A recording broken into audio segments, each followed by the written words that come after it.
Got it. Okay, awesome. So, are you ready? I'm ready. Super, super. Yeah, so Peter, thank you so much for making the time and sharing some of your experience in the field of conscious business. Maybe before we start, so yeah, you're the founder of the Conscious Business Institute. Can you tell us a bit more about your own maybe personal journey and how it led you to founding the Conscious Business Institute? Yes, of course. Wonderful to speak with you, Jean-Sébastien. How it led me there? It's a longer journey driven by the dissatisfaction of the way I was working in the business world. I started my career at Accenture. I founded my own software company, and I always came to the point that I was dissatisfied.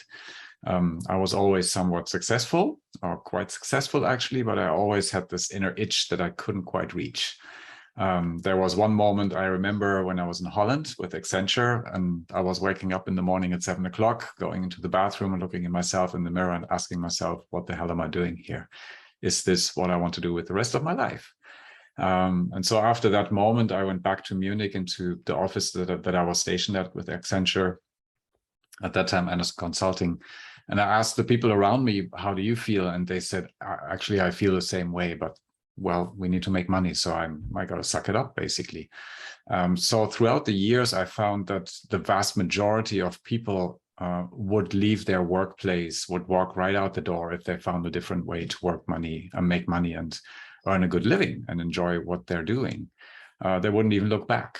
And then on the other side, there were maybe 5 or 10% of the people who truly enjoyed what they're doing. They were like fish in water, and they were good at it. They were successful at it. And they say, I want to come back into the office tomorrow because I love what I'm doing. So it seems that in our world, that's what I was seeing, is that a small percentage are living in the flow and the rest are struggling either with money or with time. And we're trying to consolidate these things. And I was having the same issue when I was in the business world, saying, what's my purpose? How can I be one of the 5 to 10% where I walk into the office and say, this is what I want to do with my life? So in 1996, actually, I sold my software company that I had founded at that time with a purpose to go to California and to find a different way to work and to actually explore how organizations are being built in Silicon Valley, because that's what was truly inspiring to me. People seemed to have more energy. There was more drive. There was more chutzpah. There was more fun at work. It was just a different atmosphere, and it was deeply intriguing to me how companies were built there. So I moved to California. I decided to stay for 3 months originally to find my purpose, and ended up staying 3 years, but because it wasn't quite that easy. And along the way, I got involved in a lot of things off the beaten tracks. We've spent time with my former fiancée at that time, with about 90 people who were intuitives, shamans, kahunas, musicians, artists, intuitive people that were living completely off the beaten track. I was spending a lot of time with Native Americans, actually, learning the wisdom principles, or principles that we are usually not taught in our world, which fundamentally changed my mind.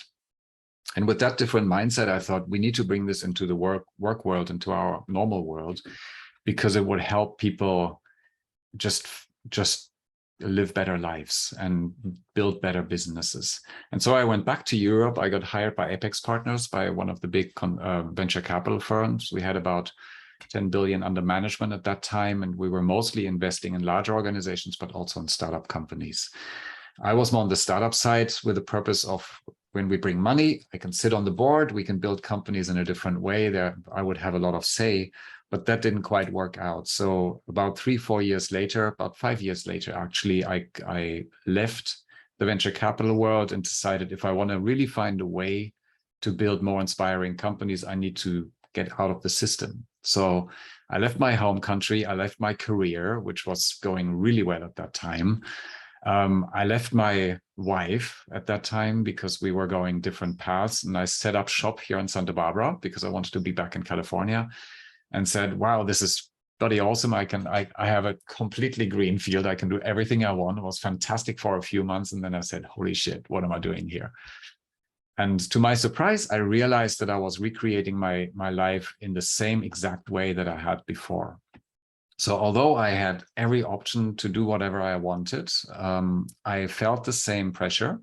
I felt the same overwork. I felt the same stress and struggles that I had previously experienced. And at that point, I thought, stop, how do we recreate the same lives all over again? And what can we need to change, or what do we need to change if we want to create workplaces or our own lives in a way that's actually more sustainable, more free, more fun, and most of all, more authentic and conscious. So that's what led me to the Conscious Business Institute.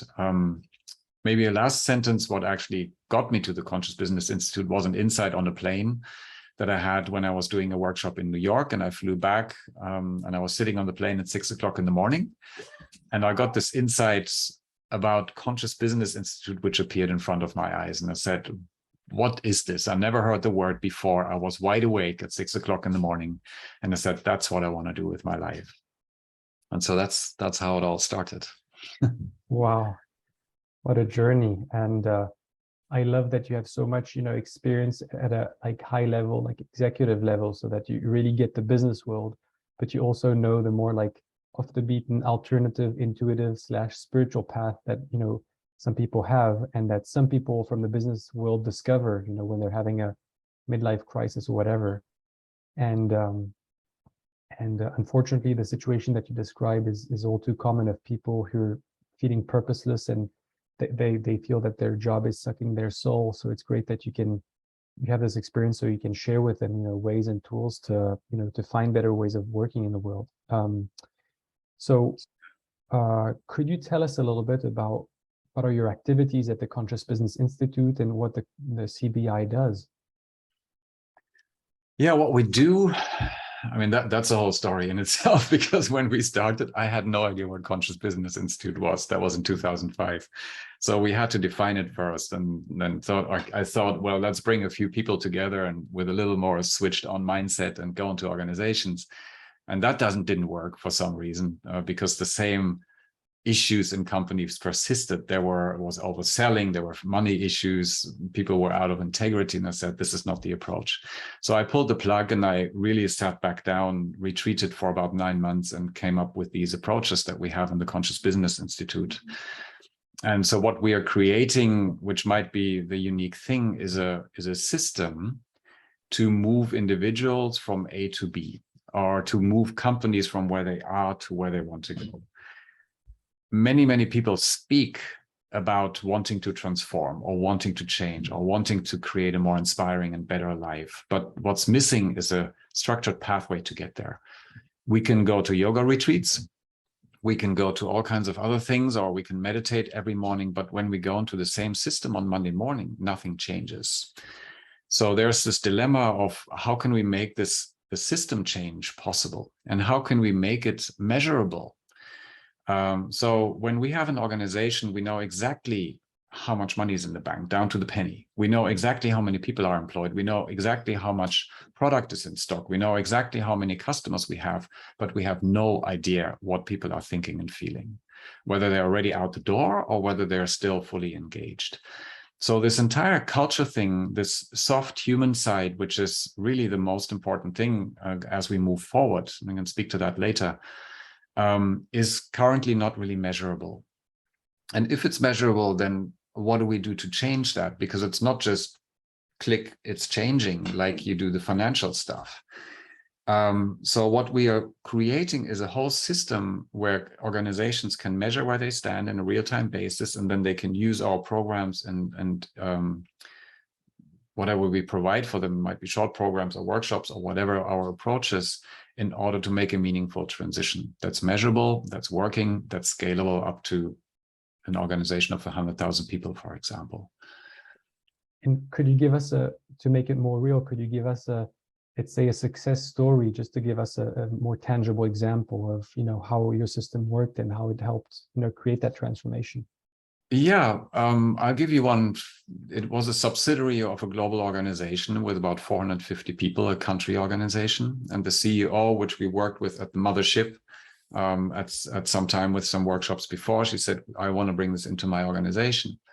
And so we worked with the boards. We had workshops with the boards that let them think to create a purpose, create a common culture in a systematic way, where some of the people said, you know, I was going to retire at the end of this year, but now I want to stay in the company. So we brought the team together around something that wasn't there before, where they say, wow, if we can build this kind of an organization, I want to be here. We brought it into the second level leadership team with a mixed approach. So we did workshops with them online, and then also they got some online programs to reach the 40 or 50 people in the middle level. And then we were actually bringing it into the team. And we had about 70, 80 seats in our program that's structured. It goes for about 10 months on a sign-up basis. And it was sign up 2 days after we made it public, because they said, if we can address these topics that really are of interest to us, I want to be part of this program.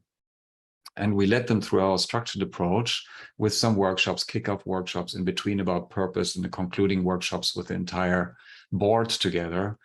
So it became a learning journey, which helped not only transform each individual to become more aware about themselves, how do we collaborate better, change the mindsets, but also each individual became clear about why they're here and how they can bring that into the world. So we created a ton of energy and a ton of initiatives in the organization that just created such an amount of fire inside the company. Now the question might be whether people left. Yes, they did, because some people realized it's just not a fit for them anymore. And it sometimes happens, or it often happens actually, that some people are leaving, but usually most of the people stay. And that's because they suddenly realize that they can be themselves, what that really is, and that they can bring that into the organization, because we provide a pathway for that, how that they can step up as a leader, being themselves, making the difference they're here to make. So that's one example. Yeah, thank you. And usually, I believe that when people leave, it's a healthy thing for everybody, because it allows the company to be more aligned internally, but also for those who are not aligned with the company as it is in its new form, it also helps them to find, you know, a better fit somewhere else. So it's usually transformation does create polarization, so it doesn't have to be a negative, negative thing. Yeah, and it's something I want to speak to, because most organizations want to transform. They say we're in transformation and this is what we do, but they have no idea what transformation actually is. That's what I oftentimes see. They think change is transformation. And so they talk about, do we produce things in-house or do we externalize that? And that has nothing to do with transformation. Most of what people think is that we change something around, and change is always within the same paradigm. It's to do something different, to do something more of, to do something less of. But it is not transformation. Transformation is just a different thought that changes the entire organization. It changes the entire paradigm. So it's very simple. It's very easy. Once we think differently, everything will change as a consequence. There's not much we need to do, because everything changes as a consequence of our thinking. But what's most important is that oftentimes we forget the impact of transformation, that it actually requires integrity around that. So we cannot go back to the old ways and say, okay, tomorrow I'm going to be transformed, but not quite. And so if we have different values, if we have a purpose, if we work in a transformed way, we have to take a stand for that. And it's very important that leaders of organizations become aware of that and go into it with open eyes. Yeah, because you can't just declare these values and then say, well, today I'm living them, but tomorrow I'm going to slip below the line and maybe nobody notices. People will notice. And so as we build an organization that's more inspired, more purpose-driven, more values-driven, it actually requires to build an organization that's in integrity around that. And if people don't fit that anymore, it's a natural process that they separate, like oil and water. And it's actually a healthy process, which helps build a stronger organization. That's really key, and especially this distinction between change and transformation. We often hear about change management, and it's a big thing in HR. The transformation is something totally different. Maybe would you have one example of the difference between, like a concrete example of the difference between a change versus a transformation, either at the organizational or personal, individual level? Yes, yeah, I have an example where an organization was looking for change. It's an automotive company, and they're talking to transformation people there who are pretty high up in the transformation chain there. And they were talking about whether to produce certain parts of the car inside or outside of the company. And so far it's inside, it belongs to the company, and they were thinking about producing it outside. And that's rearranging deck chairs on the Titanic. Yeah, that's change. And so it became very frustrating because they nailed these conversations around that, and they got hooked on that inside or outside, not looking at the bigger picture of what really transformation needed to happen for the organization. And I'll give you an example of what transformation really is, which people can usually follow quite simply. It's when Copernicus came with a statement that the Earth is round versus flat. It is one single belief, one single thought that's different. Everybody else who was thinking the Earth was flat and was debating that thought that the Earth was round, if they wanted to go to India if you think about Columbus from Portugal or from Spain, they would have needed to go eastward. I mean, if you would go westward, you would fall off the Earth. You wouldn't reach India. That's clear for a plain Earth. But if you have a round Earth, again, one single belief that's different, suddenly it opens an opportunity that you can go westward and go around and reach India in a different way, which Columbus believed in and did. So you can see that one single belief can open up a completely new world. And I think this is what people need to get, that as we transform our consciousness, our thinking, we always step into a new room of possibility that we didn't even know existed before. So we are operating in the same room. If you're thinking you're in a chateau, for example, you're working in this room and you're trying to rearrange the furniture. And what do we do different in this room? Not even knowing that there's a completely different room that provides a new possibility that we didn't even know existed. We might have felt it, but we didn't know the door was there. So what we want to do is to take organizations and leaders into this new room of possibility and show them the door and create that consciousness change, where from that point on, everything else flows, because it's just a different thought. And then suddenly you start working from that different place. If you think about that in business terms, if a leader thinks that people are fundamentally idle, they're lazy. Yeah. So as a leader, what the leader must do is take the whip out and push them and move them and more and incentivize and goals and here and go and just do that and all those kind of things. You can see that this single thought creates a certain culture that's based on fear and not enough. People are not enough. People are afraid because we need to take out the whip. One thought, a completely clear culture. One different thought about people are not lazy, they have a purpose and they're intrinsically motivated, is suddenly I need to become the servant of the people and inspire them to find their purpose, and then everything will run by itself. Again, one different thought, a completely different culture inside the organization. That's the power of transformation. It's really powerful as you describe it, and your images make it really more accessible and more real. In the field of conscious business, and at least when I started my research on the topic, there are, let's say, some big names who've already published on the topic. When I think about conscious business, I think about Fred Kaufman, Raj Sisodia, and so on. And you and I had a previous conversation, and if I recall correctly, the concept of conscious business was coming in your awareness approximately at the same time. Could you tell us a bit more about that part of your journey, and how would you explain, how would you define conscious business, or explain what conscious business is to someone who doesn't know about it? Yeah, juicy questions right there. Yeah, I was on the plane in 2004, flying from New York to Charlotte at that point, from the workshop, getting this insight of our conscious business. Never heard conscious business, the word before, never read it, never seen it, although I've been interested in these kind of fields for a long time. And it hit me like a sledgehammer, and I said, bam, this is what I want to do with my life. I didn't have the courage to do it. I had no idea what it was. So it took me a year to bring together the courage and actually start the Conscious Business Institute.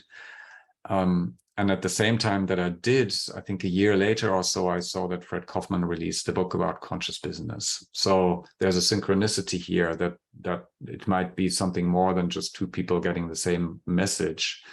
There's an evolutionary concept that's behind this, which we can speak about. And I think Raj came out with a little bit later with the Conscious Capitalism book.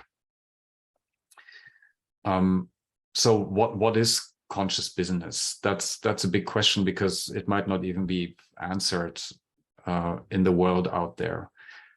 The belief that I have behind this is that our success in life, whatever we create, is directly related to our level of consciousness. We can only create something that we're actually conscious about. So if our consciousness is a limit, we are not able to create more. And you can see that in organizations, when people's consciousness is limited, they create a world that's related directly to their consciousness. So as we expand our consciousness, we expand the possibilities in our life, that, as I described earlier. So there's a direct correlation there. Now, there's no conscious business. There are conscious people who make up a conscious business. And to me personally, a conscious business is an organization where its people are aware of their impact that they have on the world, the ripple effect that they have on their world, about their own fears, about their own anxieties, about their own behaviors, about their own actions, about their own belief, and the ripple effect that it has on the world around them. Whether it's a positive or a negative ripple effect, but to bring that to light and then take full accountability for their actions. So you can see an unconscious organization is where the leader just puts something out into the world, and they are not that maybe they're aggressive, or they're maybe pointing fingers, or they're doing something, or they're saying these people are not working hard enough, and maybe they're not working hard enough. But the individual is not taking full accountability for their actions. Yeah, it's the other people's fault. It's we have to do more. It's just always outside stuff. Only when we become conscious about that stuff can we say, okay, now this is my accountability. Do I want to throw this out into the world like some politicians do and accuse other people? Or am I sitting with this and saying, this is my own fear, this is my own stuff that's going on, and can I change that as I put it out into the world? Yeah. Can I become more conscious about how I operate? Can I become more conscious about the other people, how they operate, and engage with people in that way? So a conscious organization is a company where people are aware of their own state of being and how it ripples out into the world. An example of that is the Native American tradition of thinking 7 years ahead with everything they do. 7 generations ahead? Seven generations ahead, yes. Yeah, absolutely. Mm-hmm. It's interesting how these, this idea of conscious business sort of hit your field of consciousness at the same time as, Fred Kaufman and Raj Sisodia and others. And it reminds me a bit about the 100th monkey, phenomenon. You talked about maybe an evolutionary concept that was related to that. Would you like to speak to this? Yeah, I feel this is really important in our time, because there's so much in transition and there's so much fear out there. There's so much stress and struggle, from COVID to Russia to energy to all these kind of things that are flying in our world, to inflation. And if we're just a little earthworm reality person that thinks, oh my God, how am I going to deal with this? We're going to be screwed, because there's going to be so much fear. And we can see that out there in the world, that people are holding on tighter. They're trying to control more things. They're going back to the old ways of controlling and just security, because there's this earthworm reality. Oh my God, what's going to happen out there? We need to buckle down. We need to close off countries. We need to get out of the EU, all these kind of things. If we shift that perspective to a higher one, that we're actually part of evolution, which is happening out there, which we can see, that we're in the transitionary phase of the world where we're just entering a higher level of consciousness and awareness, where we have come from the age of enlightenment, the Renaissance, the age of enlightenment, the information age, and now we're actually entering the age of consciousness, that we're just part of this transition it might not only become easier to understand, but also to make sense of all these things that are happening around us, because they must happen if we want to break through this new to the new paradigm. One example that we see, we have a personality assessment which looks at who people are truly here to be during their lifetime. And we do that with colors. So there's a color assessment. And so the color violet represents a personality that is here as a visionary, as a purpose-driven person, the purpose-driven leaders, which have come into the world around the 60s, you know, John F. Kennedy, Nelson Mandela, Martin Luther King, Mother Teresa, those kind of individuals that don't say, I have a goal, but I have a purpose. And you can see that in the beginning, in the 60s, 70s, most of these individuals were either incarcerated or they were killed because it was just way too scary for most people. But now about 80% of the younger generation, the Generation Y, wants to work with a purpose. So suddenly 80% of the population is out there. Purpose is the most normal thing. That's an evolutionary shift, which is actually going to continue into a new age, which is not the violet age, but the indigo age, where people just feel much more connected to each other, where they feel they're part of something bigger and consequently live in a different way. So I would encourage for listeners, for people who hear this, to remember that that we're all just part of this evolutionary process, and to know that things are going to be okay. Maybe not for us tomorrow, but on a bigger scale, if we can just relax into that a little bit, to become part of the river that's flowing and not try to swim against it. Hmm. Who are you mentioned, you know, newer generations. Who are the kinds of leaders who feel drawn to working with you and joining your programs? You have different training programs and coaching and different modalities of working. Yeah, who feels drawn to work with the CBI? If I want to put that in the same picture, it's the violets.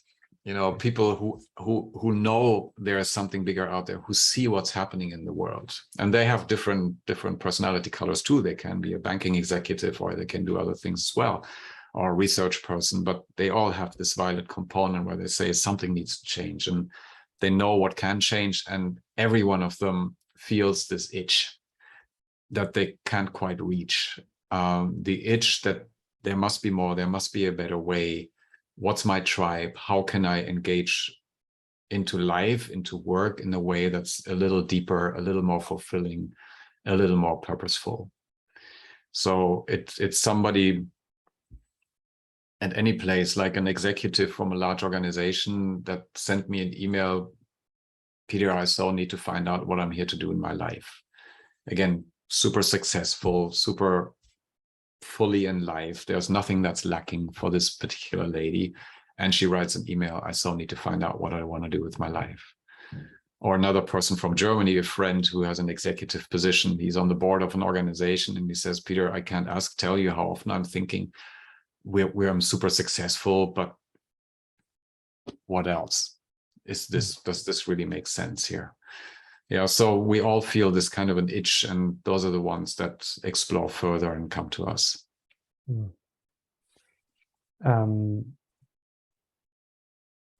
Is there, in your path, have you had particular mentors or inspirations, like people who you've looked up to and who've really inspired your path that you would like to share about? Yeah, there are quite a few. Maybe not the usual suspects, but what got me on this path, it's funny because I'm resistant to these things from a long time. So I don't want to change, everything's okay. But my wife put this book on the table, my first wife. And it took me about probably half a year to pick it up when I was still living in Munich. I'm a little slow sometimes. And it was by Tom Brown Jr., who's a gentleman who wrote about 14 books, and he was educated by an Apache elder. And this Apache elder has traveled the world for 64 years of his life on foot from Alaska to Brazil. And he was so connected to the earth that it is just beyond our imagination what he was able to see and how he was able to travel. And this Tom Brown Jr. Learned from him for 20 years. He was his student. And so I sucked up these books. That's how I got involved in the Native American traditions and wanted to learn these kind of things. So that was a big influence which got me started on this way. And then when we were living in Carmel and we were speaking with a lot of these people, intuitives, etc., there was one person that was recommended by quite a few of them, which was Rob, who's a friend and mentor who's in Carmel, who I visited with in 1997, I believe, sitting in front of him, not saying a word. He hadn't seen me before. And he started going off about who I was, who my mother was, who my father was, who my fiancé was, my brother, my sister, why we had conflicts, what I was experiencing in the world. And I was just sitting there jaw-dropping, because for the first time at the age of 30-something, I was seen for who I was. I was truly seen in my soul, which was the biggest gift I received in my life, because once you're seen, we're allowed to expand into that.